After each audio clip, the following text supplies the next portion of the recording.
Non mais là c'est vraiment une honte. On vient de se prendre une leçon de football par l'Espagne qu'on pensait être mou depuis le début de la compétition. Comment c'est possible de se faire aussi dézinguer dans tous les sens? La France n'a tout simplement rien proposé aujourd'hui, ils n'ont rien réussi. L'Espagne a réussi à saboter notre système de jeu grâce à leur pressing. Et je suis désolé, contrairement à l'équipe de France, j'ai vu une équipe d'Espagne qui avait bien analysé la France. Étant donné que du début jusqu'à la fin on avait l'impression que tout avait l'air facile pour eux. Que ça soit dans les déplacements, tout le monde se rend disponible. Le pressing pour récupérer le ballon est bien coordonné, il y a toujours deux joueurs sur le porteur du ballon. Sans oublier le match de patron de Rodri encore une fois dans ce milieu espagnol. Et pour moi, c'est clairement le meilleur joueur espagnol de cette Coupe du Monde, il n'y a rien à dire. C'est lui qui gérait tout le tempo du jeu. Et pendant ce temps, on a l'équipe de France en face, complètement spectateur. Il n'y a qu'à voir le deuxième but de Pedro Porro, tout le monde le regardait. Le gars, il a traversé la défense, personne l'a accompagné. Regardez vous-même là où l'action commence. Pedro Porro se retrouve face à deux joueurs français. Désiré Doué et Koné. Il fait la passe à Dani Olmo qui se retrouve devant la surface. Ce dernier, comme on le connaît fort dans les petits espaces, lui lâche une passe en profondeur. Et pendant ce temps, on a les deux joueurs français qui sont là.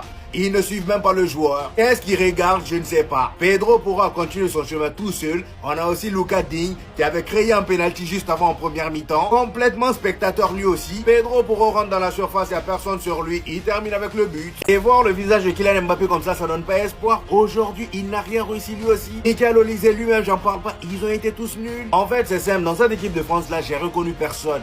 Personne, mis à part Rabiot qui était bon. Malheureusement, lui aussi, il prend un carton jaune. Ils ont été obligés de le sortir pour éviter le rouge. Et juste après, t'as Deschamps qui sort Barcola. Pourquoi? Je ne sais pas. L'offensif le plus dangereux du match, il le sort. Finalement, les Espagnols avaient raison d'avoir la bouche. Lamine Yamal en conférence de presse, voilà. S'il y a bien une équipe contre laquelle la France doit avoir peur, et bah c'est nous. Ils ont bien raison. On l'a vu aujourd'hui.